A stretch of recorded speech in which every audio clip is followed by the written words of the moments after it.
سپیده روی سنگا میریزد، دامنم آخرین سردی شب را می نوشد، انگشتان لبه سکوت را لمس می کند، جایی که نام تو را می خوابی.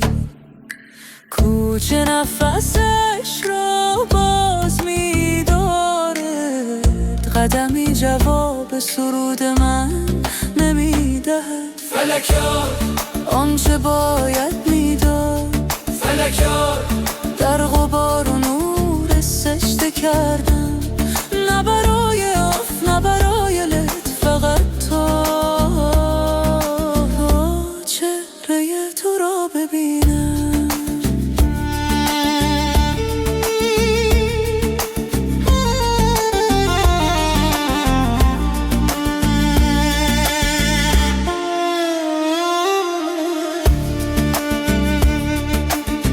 سایه‌ام از دیوار شرقی جدا می شد، مثل پشیمانی هایی که نمی کشد. دهان چاهنگی می خوانند که قبل از فراموش کردن بهش یاد دادم.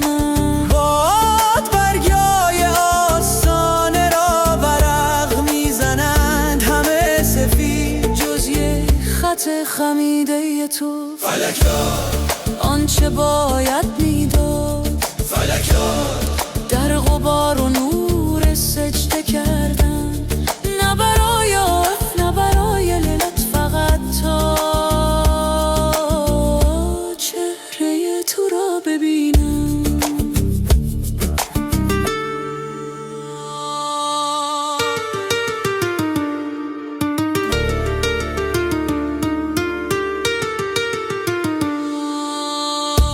میگویند تسلیم شدن درد را میبرد،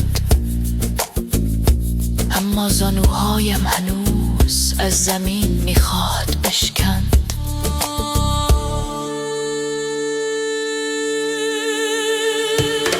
فلک یار آنچه باید میداد، فلک یار در غبار و نور سجده کردم،